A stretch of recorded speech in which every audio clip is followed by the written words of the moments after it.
පින්වතුනි සංඥා නිරෝධය පිළිබඳව පුංචි අදහසක් ඉදිරිපත් කරන්න හිතුණා. සංඥා කියලා කියන්නේ අපිට දැනෙන දේවල් මිනිසාට ඇස කන නාසය දිව කාය කියන ශරීර අංග පහෙන් දැනෙන දේවල් ඒ සංඥා ශක්ති ප්‍රවාහයක්. ඒ ශක්තියෙන් මන කියන ආයතනය තුළ ගබඩා වෙනවා. මනස තුළ තැන්පත් වෙනවා ශක්තියින් විදියට. මනස තුළ ගබඩා වෙන ශක්තියින් නැවත ආයේ මතක් කිරීම මෙනෙහි කිරීම විදියට මිනිසා නැවතත් පරිහරණය කරනවා. එතකොට ආයතන ධර්ම 6ක් මිනිසා පරිහරණය කරනවා. ඒ ආයතන ධර්ම 6 හරහා තමයි මනසට මේ තොරතුරු ගවේෂණයක් සිද්ධ වෙන්නේ, සංවේදනයක් සිද්ධ වෙන්නේ. උදාහරණයක් විදිහට අපි ඇහෙන් යමක් දකිද්දී ඒක ස්නායු පද්ධතිය හරහා මොළය කරා ගමන් කරනවා.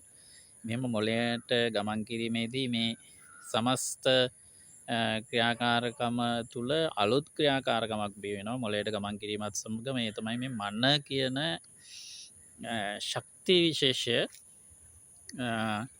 අර තොරතුරු වලට තොරතුරු ග්‍රහණය කරගෙන විශ්ලේෂණයක් කරන්න පටන් ගන්නවා මන.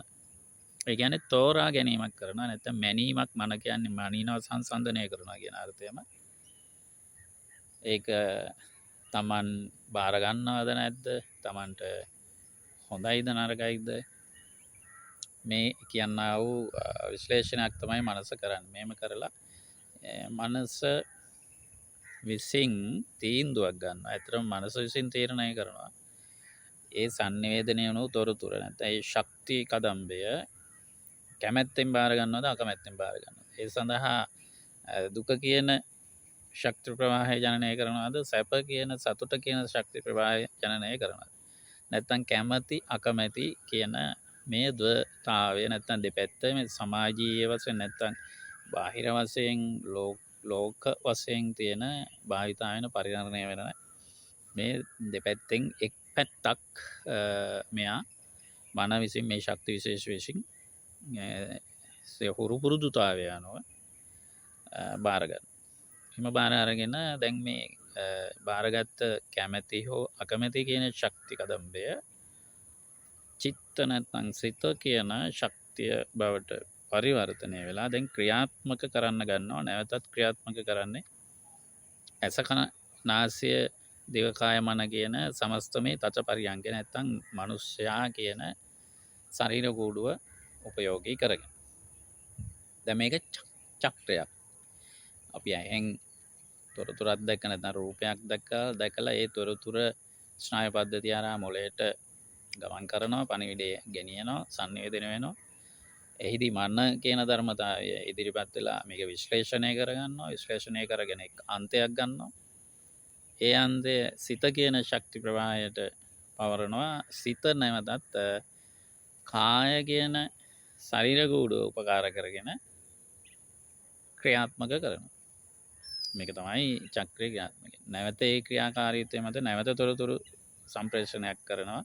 මේ විදිහට අඛණ්ඩ ශක්ති ප්‍රවාහයක් චක්‍රාකාරව සිද්ධ කරනවා. මේකට ඉතින් උපාදානය, තණ්හාව, මෝහය මේ වගේ විවිධ නිර්වචනයන් සහ පෙන්වා දීම් තියෙනවා. ඒ එක එකක විවිධ අවස්ථාවන් තියෙනවා ක්‍රියාකාරීත්වය මත. දැන් මම යන්නේ මෙන්න මේ මනස තුළ මේ වගේ මේ ශක්තිය කපඩා වෙලා තියෙනවා. හරියට චිප් එකක දත්ත සටහන් වෙනවා වගේ. අවශ්‍ය වෙන වෙලාවට නැවත අරගෙන නැවත ඒ තුළ යම් විශ්ලේෂණයක් කරලා නැවතත් තමන් කැමති තොරතුරක් නැවත ගබඩා කරගන්න. මෙන්න මේ තොරතුරු සමුදායට තමයි සංඥා කියලා කියන්නේ. මේ දැනීම්. දැනීම් සමුදාය තමයි සංඥා මනස තුළ තැන්පත් වෙලා තියෙනවා. මේ සංඥා තමයි මනුෂ්‍යයා සිත භාවිතා කරලා පරිහරණය කරන්නේ සිතුවිලි ක්‍රියාකාරකම් විදියට. නැත්තම් හිත ඉන්නවා, කතා කරමින් ඉන්නවා. ඒ සංඥා සිතුවිලි ගොඩනගලා කතා කරමින් ඉන්නවා. ඒ සංඥා සිතුවිලි බවට පත් කරගෙන හිත ඉන්නවා. කතා කරමින් ඉන්නවා. ක්‍රියාවක් විදියට ගත උපයෝගී කරගෙන ක්‍රියාත්මක. මොනවද මේ පාදක කරගත්තේ මේ ශක්තියින් තොරතුරු ටික. ඒ කියන්නේ සංඥා. මෙන්න මේ සංඥා නිරෝධය බුදුහාමුදුරුවෝ සිය ධර්මය තුළ අවධාරණය කරනවා. ඒ වගේම මේකේ ක්‍රම දෙකක් තියෙනවා. අජ්ජත් බහිද්ද කියලා ධර්මතාවයට මේ සම්බන්ධතාවයක් තියෙනවා. දැන් අර සංඥාවකින් සිතුවිලි ගොඩනගාගෙන සංඥාවකට සිතුවිලි ගොඩනගන්නේ පැහැදිලිවම සිතුවිලි සංකාර නිරෝධයකුත් තියෙනවා. සිතුවිලි තියෙනවානේ. සිතුවිලි වලත් දවතාවයක් තියෙනවා. මේ හැම එකෙම දෙපැත්තක් තියෙනවා. සිතුවිලිත් හොඳ නරක තියෙනවා. දුක සැප කියන සිතුවිලිත් තියෙනවා.